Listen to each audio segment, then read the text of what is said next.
আচ্ছা, তোরা এটা বলছিলিস কোশ্চেনটা, দেখ এইচটিএমএল এর পুরো নাম হলো H for hyper, T for text, M for markup, L for language. ঠিক আছে, মানে hyper text markup language HTML পুরো নাম। এটা ব্যবহার করা হয় মেনলি একটা ওয়েবসাইট এর বেস বানানোর জন্য।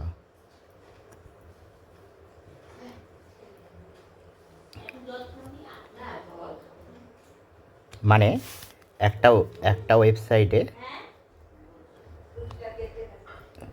ওয়েবসাইটে ধর যেমন হেডিং থাকে, তারপরে তার ফর্ম থাকে, তারপরে কোনো পিকচার থাকে, তারপরে ভিডিওস থাকে, এইগুলো চলার জন্য এইচটিএমএল ব্যবহার করা হয়। ঠিক আছে, এবার তোদের যে প্রশ্নটা ছিল যে কী করে আমার নিজের নাম এইচটিএমএলের ট্যাগ ব্যবহার করে নিজের নাম, মোবাইল নাম্বার, ইমেল অ্যাড্রেস আর ফিউচার প্ল্যানিং লিখব, এখানে তার আমি কোডটা লিখেছি। ঠিক আছে, কোডটা বুঝতে হবে না, কোডটা হলো এটা এইচটিএমএল হলো একটা বেসিক কোড। ঠিক আছে, আমি ট্যাগগুলো বোঝাচ্ছি, কি ট্যাগগুলো, ট্যাগ কোনগুলো, এই যে দেখছিস, ওই যে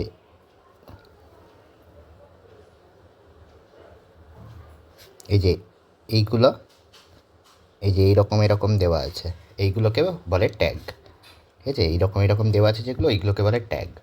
ঠিক আছে, প্রথমে যে এখানে আছে আমাদের এইচটিএমএল ট্যাগ, ঠিক আছে, তারপর আছে হেড ট্যাগ, তারপরে আছে body tag, title tag, H2 tag, form tag, input tag, BR tag, তারপর টেক্সট এরিয়া ট্যাগ। ঠিক আছে, এগুলো আছে। এবার এক এক করে দেখি ওগুলো কি। প্রথমে আছে HTML ট্যাগ। HTML ট্যাগ কি? HTML ট্যাগ হলো এটা পুরো HTML কোড লিখতে ব্যবহার করা হয়। HTML কোড লিখতে ব্যবহার করা হয়।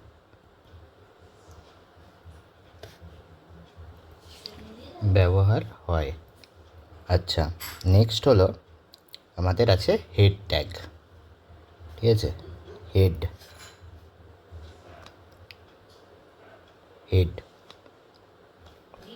ট্যাগ মেনলি কী ইউজ করা হয়? হেড ট্যাগ মেনলি উপরে যে কন্টেন্ট থাকে, যে টাইটেলে যে কন্টেন্ট থাকে, ঠিক আছে, সেই টাইটেল কন্টেন্ট লিখতে ব্যবহার করা হয়। টাইটেল বা হেডিং বা মানে হেডার লিখতে, হেডার মানে উপরে যেই কন্টেন্টগুলো থাকে, উপরে একদম ধর প্রেসক্রিপশান দেখেছিস তো, প্রেসক্রিপশানের উপরে ডাক্তারের নাম থাকে না, ওইগুলোকে হেডার বলে। ঠিক আছে, ওইগুলো লিখতে ব্যবহার করা হয়। টাইটেল লিখতে মেনলি ব্যবহার করা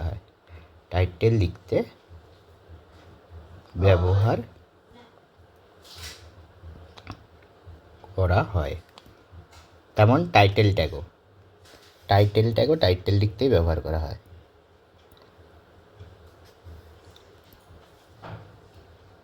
টাইটেল ট্যাগও এই জন্যই ব্যবহার করা হয়।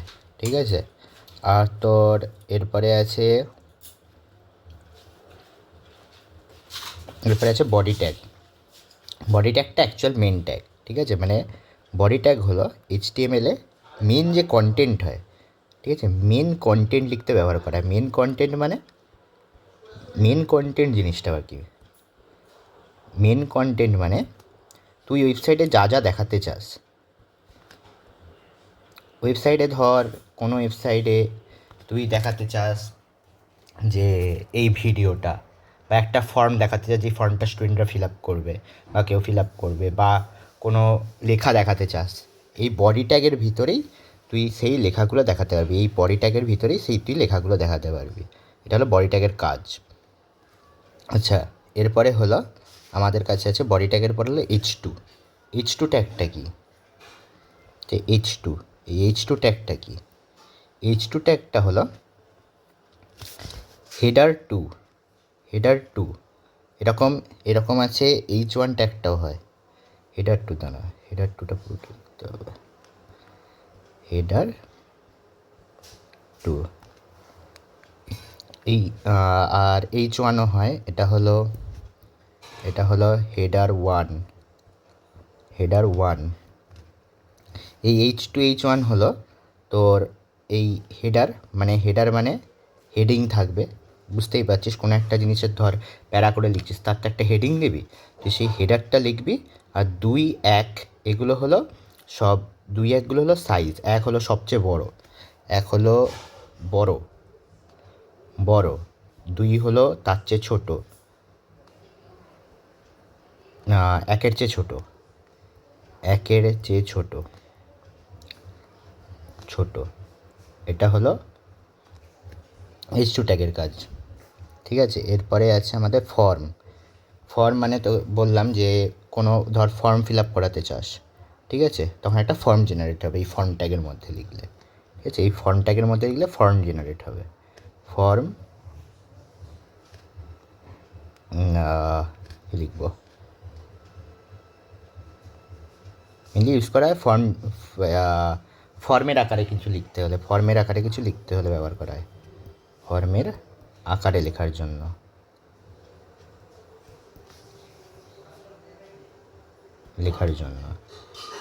আর এরপরে আছে ফর্মের পর নাম, mobile number, email address, future planning, ঠিক আছে। দেখতেই পাচ্ছিস নাম, মোবাইল নাম্বার, ইমেল অ্যাড্রেস আর ফিউচার প্ল্যানিং। নাম, mobile number, email address, future planning. আচ্ছা, ইনপুট। এবারে ইনপুট ট্যাগ। আচ্ছা, ইনপুট ট্যাগ কি? ইনপুট ট্যাগ হলো ধর ফর্মের মধ্যে আমাদের তো কারোর মানে যে কাস্টমার সে কী লিখবে সেটা তো চাই আমাদের, ওই ফর্মের মধ্যে সেইটা দরকার হলে তখন আমরা ইনপুট ট্যাগ ব্যবহার করি। ইনপুট মানে কাস্টমার যখন ইনপুট দেয় ওই ফর্মে যে একটা বক্স থাকে না, ওইটার জন্য আমরা ইনপুট ট্যাগ ব্যবহার করি। মানে ফর্মে কাস্টমার অর কনজিউমার এর ইনপুটের জন্য।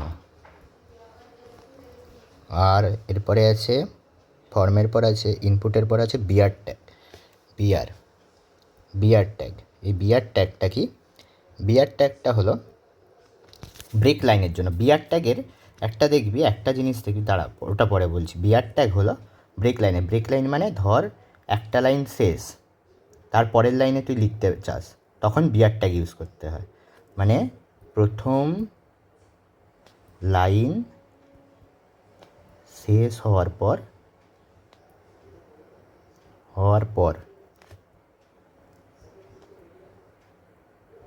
পরের লাইনের জন্য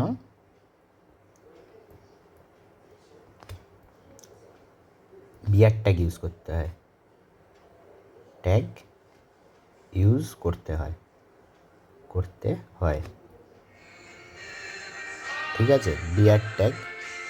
আর বিআর ট্যাগ হলো, এবার তোর বিআর ট্যাগ হলো ধর একটা লাইন চলছে, তুই পরের লাইনে যেতে চাস, তখন পরের লাইনে যাওয়ার জন্য বিআর ট্যাগ ইউজ করবি। আচ্ছা, বিআর ট্যাগ হলো। এবারে টেক্সট এরিয়া। তবে টেক্সট এরিয়া বলার আগে আমি একটা জিনিস বলবো যে বিআর ট্যাগটার কোনো এন্ডিং নেই। মানে ধর এই বডি ট্যাগের এন্ডিং আছে। বডি ট্যাগের এন্ডিং কীরকম, ট্যাগ এন্ডিং কীরকম হয়, ট্যাগ এন্ডিং দেখবি এরকম করে এরকম লেখা থাকে, ঠিক আছে। দেখ, যেমন দেখবি এই যে এইখানে দেখ, এক্সাম্পেলও দেখে নে। এক্সাম্পল হলো দেখ বডি, এটা হলো ওপেনিং ট্যাগ, এটা হলো ক্লোজিং ট্যাগ, ঠিক আছে। দেখ বডির ক্লোজিং ট্যাগ আর বডির ওপেনিং ট্যাগ, ঠিক আছে। কিন্তু বিয়ারের দেখবি কোনো ক্লোজিং ট্যাগ নিয়ে দেখ, একটা বিয়ার, দুটো বিয়ার মানে দুবার দুটো গ্যাপ দিতে চায়, একটা বিয়ার দুটো বিয়ার মানে দুটো লাইন গ্যাপ দেবে, দুটো বিয়ার মানে দুটো লাইন, এর কোনো ক্লোজিং নেই। এটা উইথাউট ক্লোজিং ট্যাগ বলে, ঠিক আছে। এর কোনো, এই যে এটা এমন ক্লোজিং ট্যাগ, এর কোনো ক্লোজিং ট্যাগ নেই বিয়ারের, ঠিক আছে। বিয়ার গেল। এবারে আমরা আসছি text area tag. Text area tag কি? এবার টেক্সট এরিয়া ট্যাগ হলো টেক্সট এরিয়া হলো তোর, ধর কিছু বড় জিনিস লিখতে চাস, মানে অনেকটা জায়গা দরকার বড় জিনিস লেখার জন্য, যেমন তোর ঘরের অ্যাড্রেস, বা যেমন এখানে ফিউচার প্ল্যানিং আছে, টেক্সট এরিয়া, ঠিক আছে, তখন টেক্সট এরিয়া ট্যাগ ইউজ হবে। ফিউচার প্ল্যানিং আছে, টেক্সট এরিয়া ট্যাগ ইউজ হবে। মানে ধর বড় কিছু লিখতে চাস, বড় জিনিস, বড় কিছু ইনপুট পাওয়ার জন্য, ইনপুট বা লেখার জন্য BR tag, text area tag use করা হয় মেনলি, ঠিক আছে। এবারে সব ট্যাগগুলো বলে দিলাম, এবারে দেখি যে মেন কোশ্চেনটা, যে এই কী করে ওইগুলো দিয়ে আমরা এই জিনিসটা লিখব। এই ডক টাইপ এইচটিএমএল, এটা হলো এই এইচটিএমএল লেখার ফরম্যাটটা, ঠিক আছে। প্রথমে এটা লিখতে হয় এক্সক্লেমেশন ডক টাইপ এইচটিএমএল, ঠিক আছে। তারপরে এইচটিএমএল লিখলি, কারণ এইচটিএমএলের মধ্যেই বললাম না, এইচটিএমএলের মধ্যেই পুরো কোডটা থাকবে, ঠিক আছে। এইচটিএমএল লিখলি, তারপরে হেড লিখলি, হেড মানে বললাম না হেডের মধ্যে টাইটেল থাকবে, ওটা হলো হেড লিখলি, ঠিক আছে। হেডের পর টাইটেল দিলি স্টুডেন্ট ফর্ম, সেখানে স্টুডেন্ট ফর্ম হিসাবে আমি দেখিয়েছি, স্টুডেন্ট ফর্ম মানে হেডে স্টুডেন্ট ফর্ম দিলি। তারপর লিখবি বডি, মানে আমাদের মেন কন্টেন্ট দরকার, ঠিক আছে। এবারে তার মধ্যে হেডিং দিলি স্টুডেন্ট ইনফরমেশন ফর্ম, ঠিক আছে। আমি এখানে লিখেছি, এবার তোরা যা ইচ্ছা লিখতে পারিস H2 দিয়ে, তোরা H1ও ইউজ করতে পারিস, সেটা তোদের ব্যাপার, ঠিক আছে। বডি, তারপর ফর্ম, আমি এখানে এবার ফর্ম নিতে হবে, ঠিক আছে। নিজেদের যেহেতু যে কেউ হতে পারে, তো যে নাম, ঠিক আছে, ওগুলো হলো। আমি নিয়েছি ইনপুট ট্যাগ নিয়েছি, ঠিক আছে। নাম লিখতে চেয়েছে, নাম লিখতে ইনপুট ট্যাগ নিয়েছি। ইনপুট ট্যাগে দেখ, ইনপুট ট্যাগে আমাদের সব ট্যাগে তুই যা দিতে চাস, যেমন কোনো ছবির ট্যাগে ইমেজ থাকবে, টাইপ ইএমজি, ঠিক আছে, সেরকম তুই যেই ট্যাগে যেরকম দিবি সেই টাইপ আর নাম, এই দুটো দরকার প্রত্যেকটা ট্যাবে। মানে তুই ধর কোনো যেরকম ওয়েবসাইট দেখেছিস, তো কোনো ওয়েবসাইটে ফর্ম ফিল আপ করতে গিয়ে দেখেছিস যে আমার এই ট্যাগে আমার নাম দরকার, মানে এইখানে আমাকে নাম দিতে হবে, সেরকম লেখা থাকে না এখানে তেমন। বা মোবাইল নাম্বার কোনো ওয়েবসাইটে মোবাইল নাম্বারের যেখানে দিতে হয়, ওইখানে কোনো দিন দেখেছিস কি মোবাইল নাম্বার ছাড়া তুই কোনো যদি টেক্সট দিস, ABCD দিস, নেবে না, ঠিক আছে। ওইটা এইখান দিয়েই হয়। দেখ, ইনপুটের মধ্যে টাইপ আছে টেক্সট, মানে তোকে টেক্সট দিতে হবে, আর নেমে আছে নেম, তুই এখানে যা ইচ্ছা দিতে পারিস, ঠিক আছে। নেমে আছে নেম, মানে ও প্রথমে দেখাবে যে এখানে নাম লিখতে হবে, ঠিক আছে, যাতে ভিতরে দেখা, ওই জন্য নেম দিয়েছি। তারপর মোবাইল নাম্বারে মানে টেলিকম, মানে আমাদের যেহেতু ইন্ডিয়ায় 10টা, ঠিক আছে, ওই জন্য এখানে মোবাইল নাম্বার টেল ইউজ হয়। আর নেম মোবাইল, যেখানে দিতে পারি। ইমেল অ্যাড্রেসে টাইপ ইমেল, ঠিক আছে। এগুলো অলরেডি ডিফাইন করা আছে। ডিফাইন মানে অলরেডি এইচটিএমএলের ভিতর এই টাইপগুলো আগে থেকে লেখা থাকে। যেমন টেলিফোনের যেমন 0 থেকে 9 পর্যন্তই নেবে, তার বেশি নেবে না। মানে তার বেশি বলতে 0 থেকে 9, মানে ABCD বা কোনো হ্যাশট্যাগ, তারপরে তোর যেমন @, এগুলো নেবে না, ঠিক আছে। তারপর ইমেলে হলো যেমন @gmail.com বা @এই.com, ঠিক আছে, yahoo.com, এগুলোই নেবে, ঠিক আছে। তারপর ফিউচার প্ল্যানিংয়ে নেম আছে, দেখ এখানে দেখবি ফিউচার প্ল্যানিংয়ে আমার টাইপ কিন্তু টেক্সট, ঠিক আছে। দেখ, টাইপ কিন্তু টেক্সট, কিন্তু দিইনি কেন, কারণ আমি এখানে ইউজ করেছি টেক্সট এরিয়া, আমি কিন্তু ইনপুট ইউজ করিনি, টেক্সট এরিয়া, ঠিক আছে। টেক্সট এরিয়া হলো এখানে টেক্সট এরিয়া অলরেডি টেক্সট আছে, ঠিক আছে। টেক্সট আর ইনপুট এই দুটো মিলিয়ে এখানে টেক্সট এরিয়া ইউজ হয়েছে, তাই টেক্সট এরিয়া ইউজ করেছি। মানে এখানে আমি অনেক বড় লিখতে পারি, অনেক বড় বলাটা ভুল, আমি এখানে 4টে রো মানে 1 2 3 4, এই 4টে রো আর 30টা কলাম মানে 1 2 3 4 5 6 7 8, এরকম করে 30টা, আর এরকম করে 4টে আর এই পাশে করে 30টা, ঠিক আছে, লিখতে পারি। মানে অত বড় আমার কাছে টেক্সট এরিয়া আছে, ওর মধ্যে আমি আমার ফিউচার প্ল্যানিং সব লিখতে পারি। এরপরে আমি ইনপুটে আবার সাবমিট, আর ভ্যালু দিয়েছি সাবমিট, ঠিক আছে। ভ্যালু মানে এখানে একটা সাবমিটের বাটন ক্লিক হয়ে যাবে, ওখানে সাবমিট টিপলে সাবমিট হয়ে যাবে। এটা না লিখলেও এতটা অবধি যদি তুই লিখে আসিস তাও নাম্বার পাবি, ঠিক আছে। এটা বুঝে ভালো করে লিখে আসবি, ঠিক আছে। All the best.